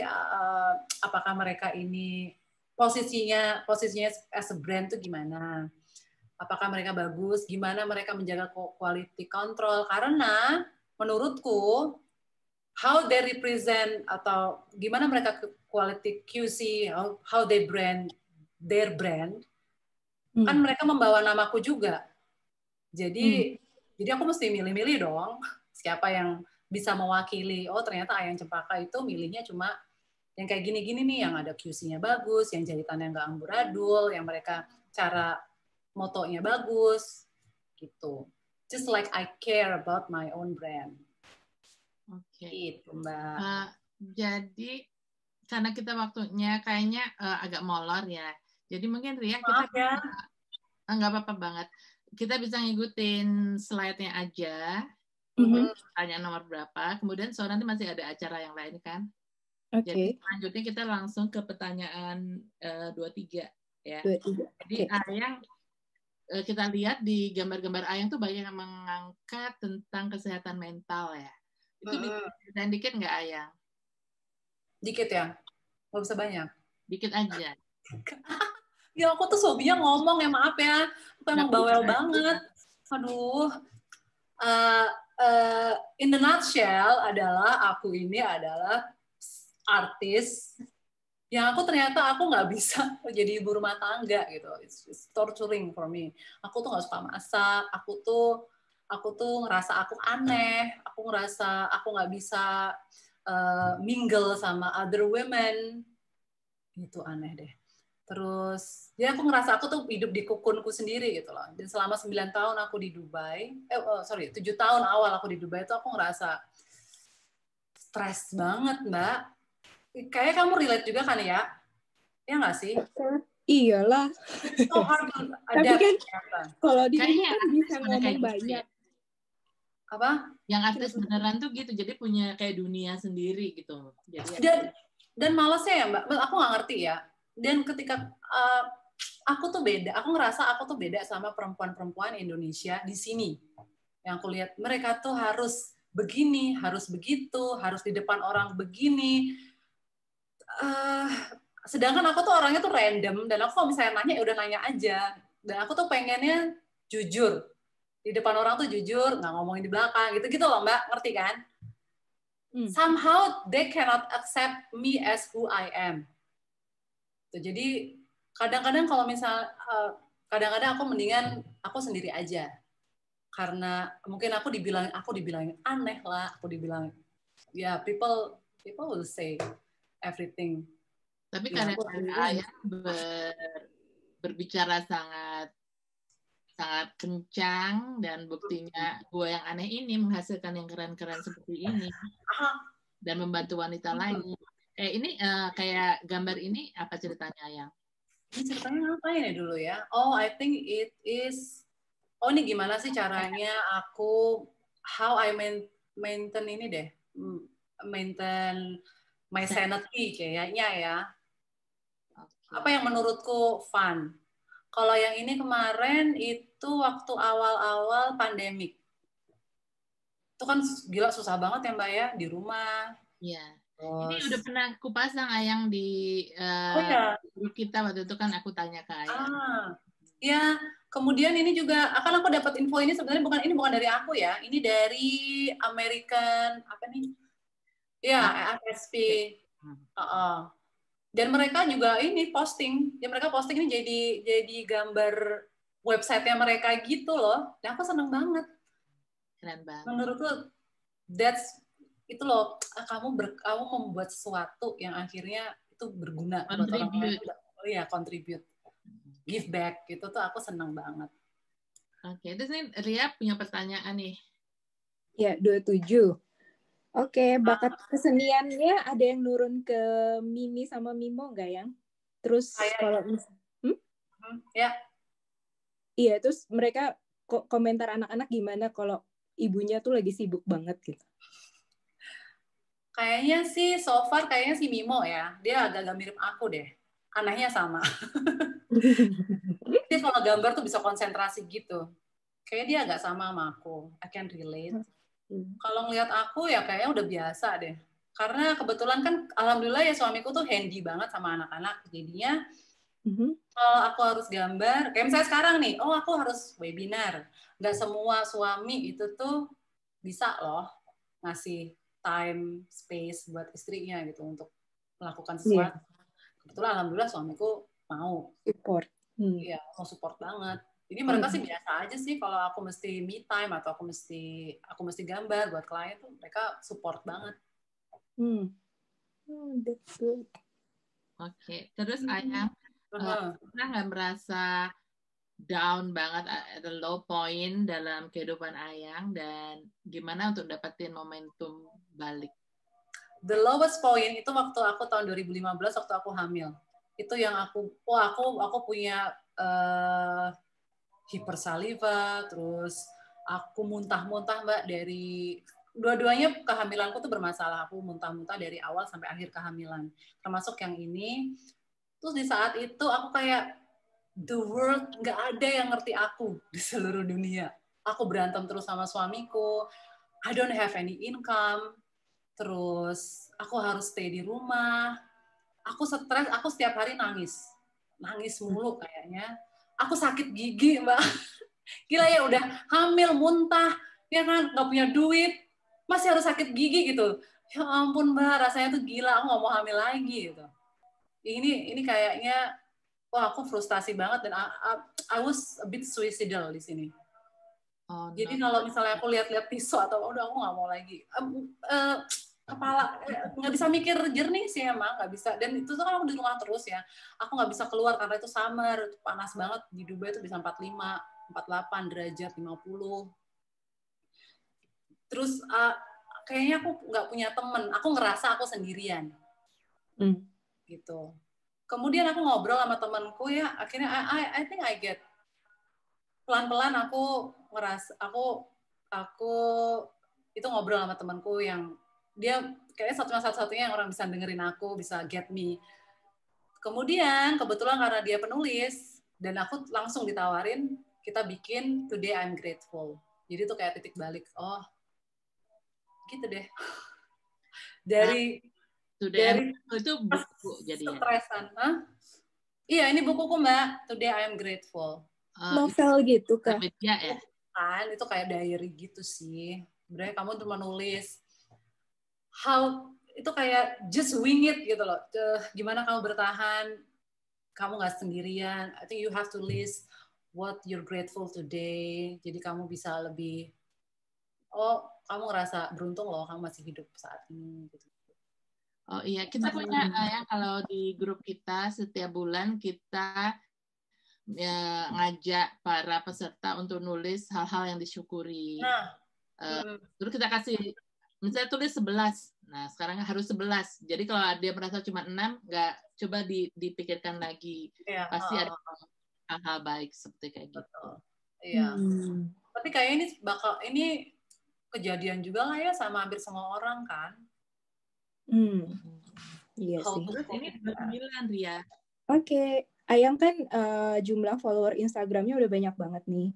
Pasti ada yang komentar baik ada berapa, dan komentar buruk. Ada 100 berapa tadi? 118, 120. 118.000. Pastinya kan ada yang komentar baik dan komentar buruk. Terus gimana Ayang menyikapi komentar-komentar tersebut? Kalau baik gimana? Kalau buruk gimana? Kebetulan sih kayaknya sih kalau komentar buruk nggak terlalu ya. Mungkin mereka ngomentarin apa coba? Komentar buruk tuh in real life kali, bukan di Instagram. Oh gitu. Iya loh, ya ampun. Nah itu mungkin. Kalau komentar di sini sih aku nggak tahu ya. So far so good aja sih. Dan mereka paling mereka sopan-sopan sih. Dan aku juga nanggepinnya ya baik-baik aja. Aku kalau bisa aku jawab ya aku jawab. Kalau nggak bisa ya, karena aku pelupa ya. Tetap ya, I have my own life juga gitu ya. Kalau misalnya nggak bisa sempat balas ya udah. Gitu. Malah aku lebih bermasalah sama jadi curhat lagi udah. But things are, I mean, apalagi sama perempuan ya, I think it's challenging. Makanya aku, wow, kalian punya satu perkumpulan perempuan semua, I think it's great. Oh, tapi memang kondisi perempuan di Dubai dan di Jepang beda banget sih, Ayang. Iya ya. Tapi nggak perempuan Indonesia ya yang di Jepang beda banget. Iya ya, makanya aku bilang kan sama dia, nggak apa-apa kok yang kamu bilang kayak gitu ya, nggak apa-apa kok mereka nggak ini. Aku takut banget being judged, karena aku dari kecil itu tuh kayak being judged terus, entah itu sama keluargaku sendiri, sama orang lain. Jadi aku hidup under their judgment. It's very hard to cope dan untuk berdamai dengan diri sendiri. Bahkan sampai sekarang pun mungkin pasti ada efeknya ya. Pasti ya. Pasti. Ya, semua orang pasti ngalamin juga ya. It's not special. Anyway. Tapi pengalaman Ayang itu, you channel that untuk something positif. Jadi orang-orang yang dulu ngejudge, orang-orang yang bilang Ayang aneh, sekarang mereka bisa gigit jari deh, loh yang aneh bisa sukses. I think that's the best revenge ya Mbak ya. Ya, itu. Jadi message-nya walaupun orang-orang ngomong apa tentang kita, just stay positif ya. But ini loh, somehow kayak misalnya gini nih. Misalnya, aku ada orang, temanku tiba-tiba dia ngomong, Ayang, karena kamu kan kayaknya open banget ya. I think it's okay to say that actually kamu tuh annoying banget kalau kamu pas ngomong kayak gini misalnya, oh itu kamu bagus banget pakai ini, kamu beli di mana sih biasanya. Jadi kalau misalnya aku muji itu tuh random Mbak, bisa di mana aja, bisa di luar, bisa aku sama stranger, sama di mall apa di mana aja tuh aku bisa aku ngelihat ada orang pakai lipstick bagus atau sepatu bagus, mungkin orang-orang juga pasti ngiranya aku aneh ya. Terus aku bilang, I think you look pretty, ini bagus banget, kamu beli di mana? Kadang-kadang aku megang bahannya apa, terus aku lihat jahitannya di mana gitu. Itu sebenarnya bukan karena aku tuh kepo. Ada orang yang ngira, oh itu karena emang maksudnya mau saingan, mau sama, mau itu. Sebenarnya enggak, itu karena they don't know me. Nah, kadang-kadang tuh, oh bahannya apa? Terus aku mesti nyari nih bahannya apa. Oh kelihatannya printnya bagus nih. Jadi aku mungkin aku mesti kayak gitu atau gitu kan. Ya asumsi orang kan pasti beda-beda. Tapi waktu itu aku dibilangin kayak gitu tuh aku agak-agak, oh my god, even aku punya maksud baik aja nggak bisa diterima dengan baik gitu. Salah ya kan? Tapi ini nggak sih, jadi aku pernah dengar kalau misalnya ada artis yang dia maintain kesedihannya atau kemarahannya itu untuk proses kreatif. Kerasa nggak Ayang kayak akhirnya jadi kayak gitu nggak? Oh revenge nih, orang pada ngejudge gue gitu. Gue bakal revenge. Ini jadi yang sebenarnya aku nggak bermaksud sih. Kalau kadang-kadang kalau misalnya ada yang align kayak misalnya apa ya, rasa sedih itu ya aku paling jadi karya yang oh gimana sih caranya mengatasi rasa sedih. I think it's okay not to be okay. Aku juga kayak gini kok gitu. So ya aku relate sama orang berkomunikasinya dengan kayak gitu. Atau how to cheer up dengan aku tuh bikin. Kayak misalnya dulu aku bikin adalah salah satu posterku yang I think you're magic. I think you're magic. Karena mungkin aku di Indonesia aku tuh kayak nggak pernah nggak ada orang yang muji aku. Mereka, aku selalu dibanding, aku ada sibling rivalry gitu loh Mbak. Oh Ayang itu tuh yang kulitnya hitam, atau Ayang tuh yang nakal. Ya labeling, people labeling itu tuh ada gitu. Dan aku tuh selalu jadi yang contoh yang jeleknya gitu loh. Ya aku tuh apalagi aku sekarang sebagai ibu ya, sebagai ibu aku ngerti, aduh gimana sih rasanya kayak gitu. Dan aku bilang sama anak-anak, I think you're magic, I think you're special, you have to be proud, you're cute, you're very smart, and you are enough. I think ya kadang-kadang itu sebenarnya curhatan aja sih, curhatan as a mom, as a perempuan gitu. Very good point. Bisa kita quotes di sini buat kita juga selalu semangat. It's okay to be not okay. Yes. Jadi ini teman-teman, ini adalah halaman terakhir dari karya-karya yang kita tampilkan malam ini. Tapi selain dari sini kan teman-teman udah bisa lihat Instagramnya Ayang. Di situ ada sekitar 3.000 lebih posting gambar-gambarnya Ayang. Bisa dilihat di sana untuk yang masih pengen lihat-lihat. Karena waktu itu terus terang agak bingung milih yang bagus-bagus semua yang mana. Jadi ada kita dibantu Ayang untuk milih-milih karyanya. Karena waktu kita semakin mepet nih Ayang. Oh maaf, iya. Ayo sekarang tunjukin.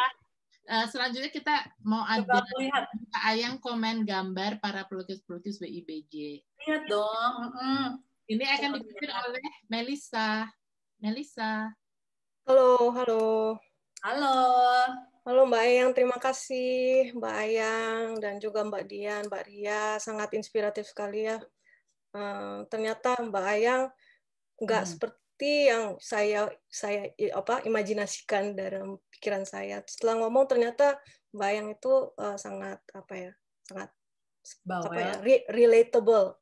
Oh. Sangat relatable, seperti seperti manusia biasa, dan dari struggle-struggle-nya Mbak Ayang juga bisa relate sekali. Kita mengalami hal-hal yang sama, dan itu jadi inspirasi sekali.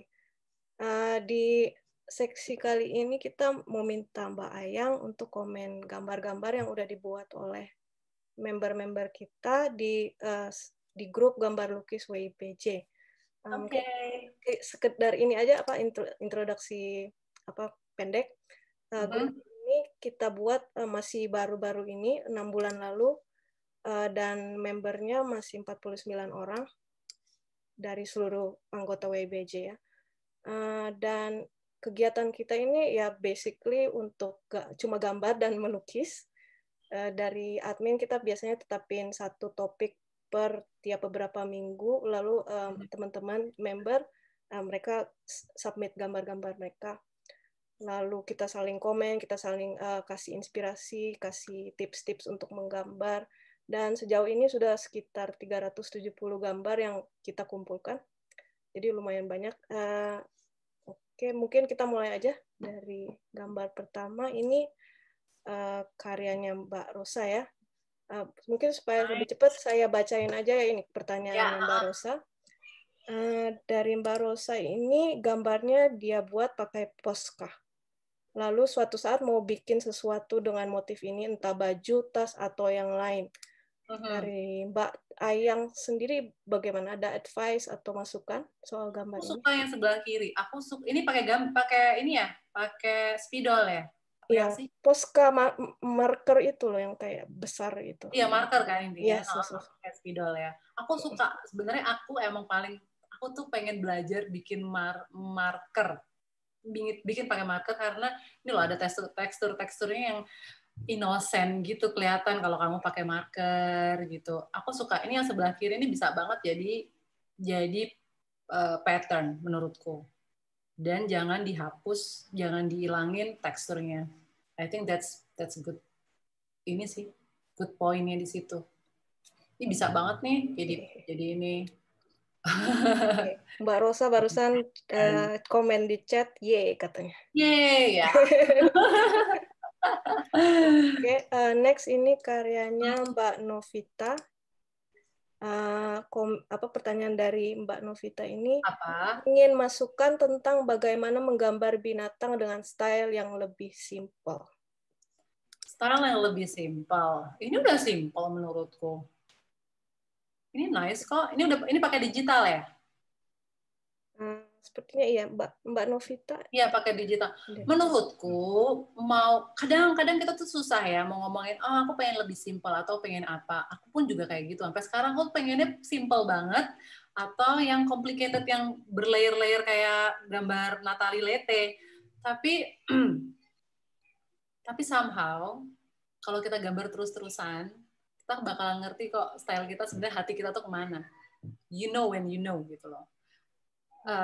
Ini udah kalau misalnya kamu happy dengan ini sih Mbak, menurutku ya oke aja, terusin aja, terus sampai akhirnya ngerasa I think I like this style, ya udah, nggak ada orang yang pengen bilang ini aku pengen simple atau pengen ini, menurutku ini juga udah simple, gitu. Oke. Nice. Terima kasih. Oke, next ini gambarnya Mbak Willy. Dari Mbak Willy mau dikomentari, mungkin bisa dapat masukan tentang komposisi kreativitas perwarnaan atau apa ya gitu. Ada masukan? Ini apa tulisannya? Yohana? Ohana. Oke. Komposisinya I think is okay. Aku nggak pernah aku nggak bisa bilang ini nggak oke atau enggak. Menurutku itu is a part of journey ya. Jadinya, if she's happy with this, I think it's okay, it's nice. Ini yang bikin seneng kan ya? Bagaimana Mbak Willy? Mbak seneng kan bikinnya? Aku seneng ininya, aku seneng ini loh keluarganya, ini lucu banget mukanya. Kawaii gitu ya? Saya juga seneng. Ada yang sudah jadi angel lagi di pojok kanan atas. Ceritanya ini gimana? Even maksudnya udah nggak ada, it's still family gitu kan? Maybe. Ya, oke. Oke. Next ini dari Mbak Sofia. Oke. Lalu ini dia buat untuk buku cerita anak. Pertanyaannya style mana yang sedang tren di kalangan ilustrator? Waduh, tren tuh nggak ada. Tren nggak ada, aku nggak ngerti juga. Ya, aku kayak nggak terlalu peduli juga sih soal tren. Yang penting cuma kamu suka apa enggak, udah itu. That's the matter. That's what's the matter. Aku lebih suka I create the trend. No, I don't. Enggak. Yang penting happy aja udah. Aku suka yang sebelah kiri kalau aku. Kenapa? Kenapa, Pak? Aku suka teksturnya, aku suka yang kayak anak-anak gitu, aku suka. Terus yang kelihatan yang innocent, wabi-sabi ya, yang nggak terlalu perfect gitu, aku suka. Padahal sebenarnya aku sendiri juga nggak bisa bikin kayak gini, tapi aku suka. I think it's really, ini cocok ya di buku anak. Gitu. Oke, terima kasih. Lalu next ini karyanya Mbak Ai. Tuh. Mbak Ai udah bagus gambarnya. Dia pengen coba lebih bermain dengan huruf atau alfabet. Mau dengar pendapat tentang apakah ini bisa jadi trademark, karena trademark saya. Bisa. Masih kepengen belajar lagi nggak buat bikin huruf? Kayak lettering gitu? Pengen nambah, Mbak? Masih banyak pengen bagaimana bentuk yang lain-lainnya gitu. Kayaknya kalau bunganya aku suka banget nih, yang di belakang tuh udah jadi, itu bisa jadi tato.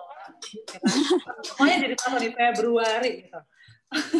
Terus kalau mungkin Mbak masih bisa ini apa belajar lagi di lettering tuh bisa belajar tuh banyak banget yang oke itu di Skillshare deh. Tahu Skillshare kan?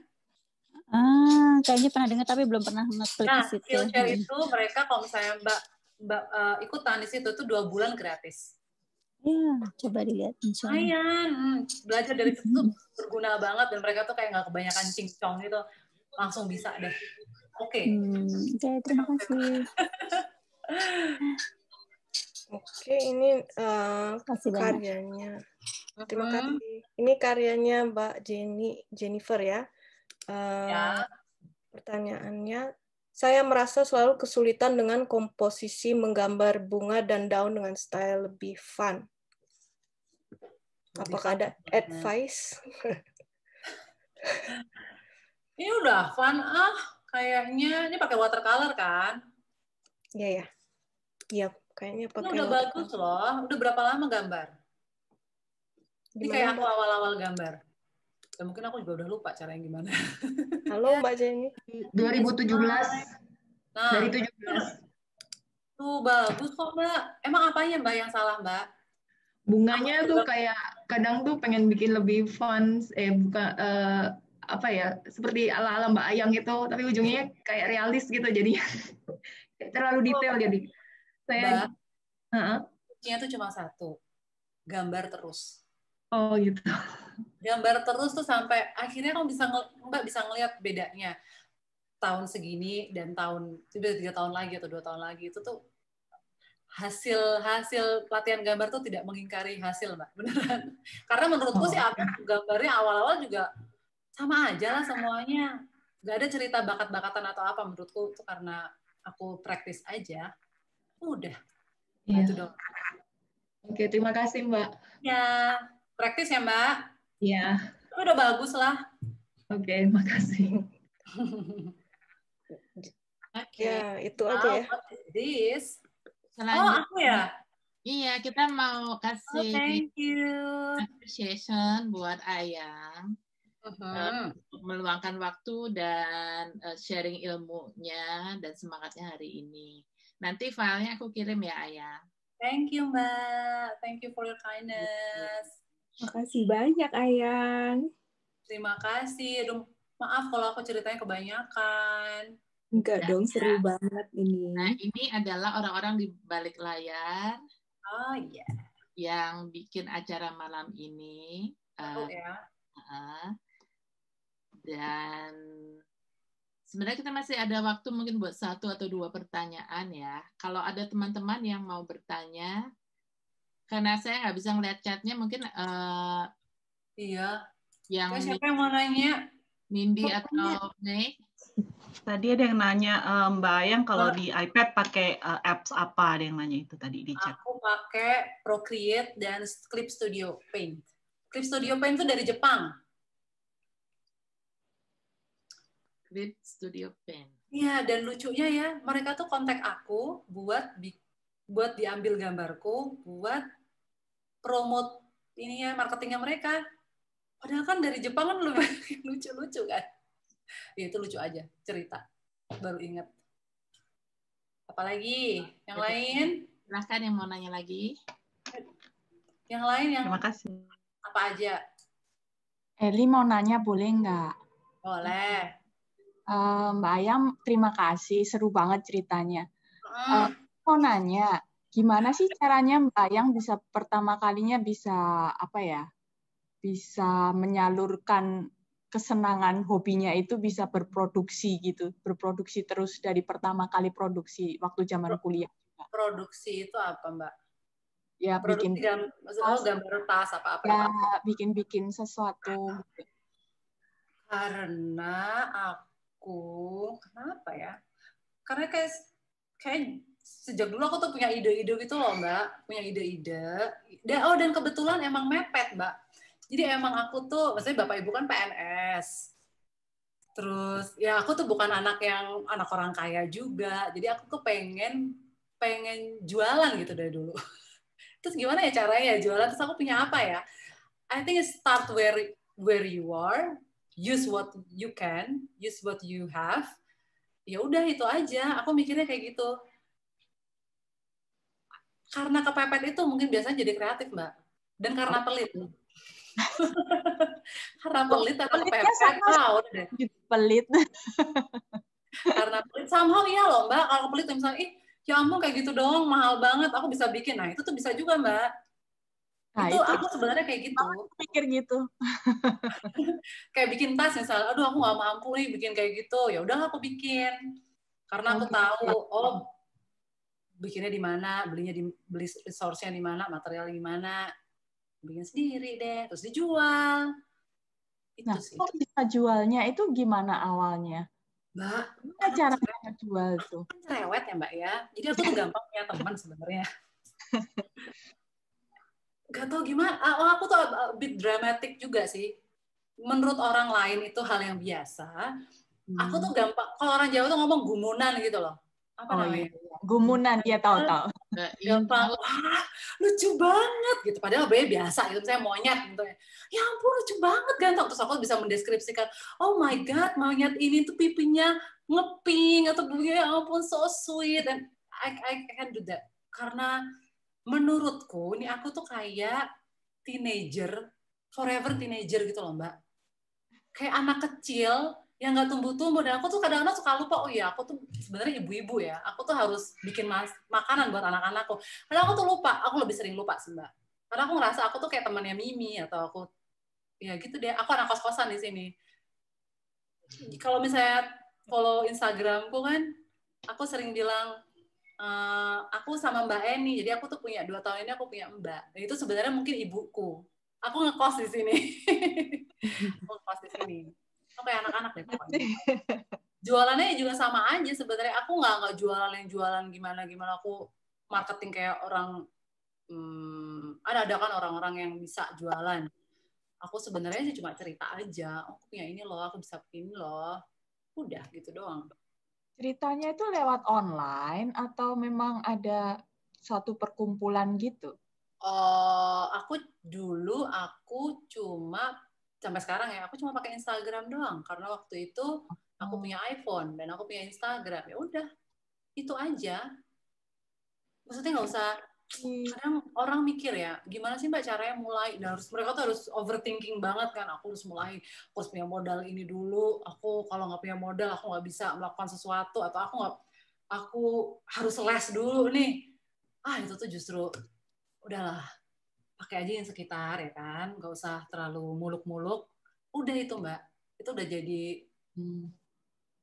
jadi penyemangat. Kayak misalnya nih, ibu rumah tangga ngapain ya? Wah kalau aku sih mungkin aku bisa bahasa Inggris misalnya. Oh aku mau lesin bahasa Inggris, atau bikin 1, 2, 3, 4, 5 itu udah jadi duit Mbak. Atau jadi kalau aku mungkin kalau misalnya nggak bisa gambar, nggak bisa, mungkin aku jadi pet sitter misalnya karena aku suka kucing.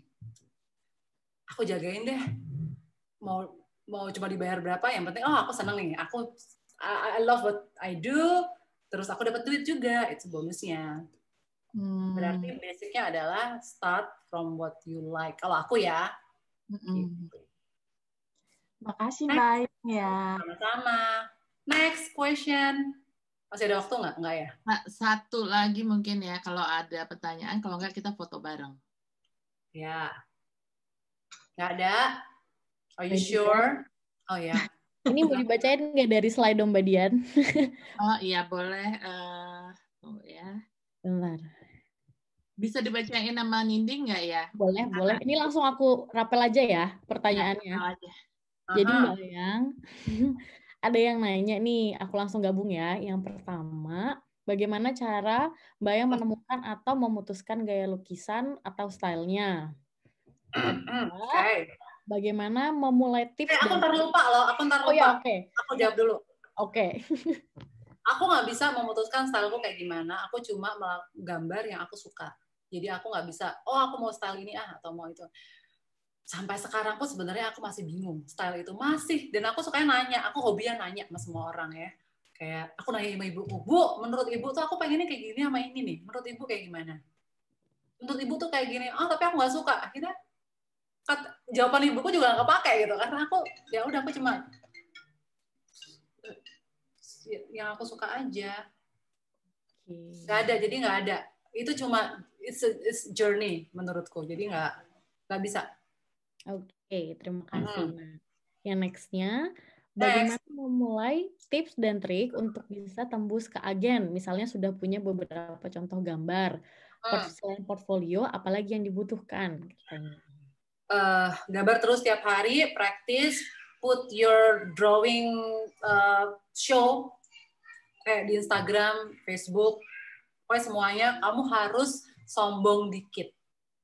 Gak bisa malu-malu, gak bisa kayak orang Jawa. Yang, aduh, enggak sebenarnya aku malu, aku nggak bisa apa-apa. Enggak, nggak bisa. Orang tuh mesti membanggakan diri sendiri. Aku tuh bisa loh. Kayak misalnya ketemu baru sama orang, kenalan. Anjing lah atau kucing. Lucu, tau nggak sih? I'm an illustrator, you know. You can see my... Aku nggak punya malu.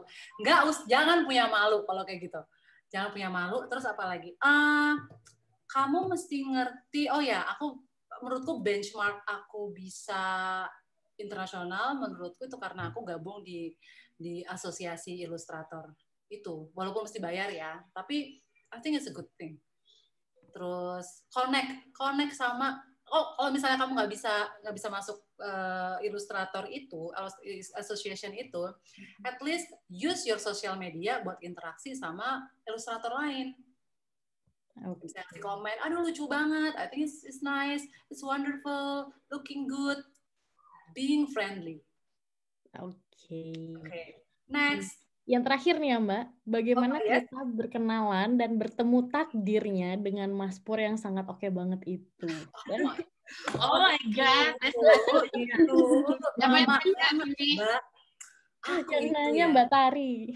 Nyari Mas Pur, nyari tukang yang bisa get me itu bertahun-tahun. Aku tuh nyari ke tukang tuh udah pernah ditipu, pernah dibohongin, oh Mbak udah jadi besok.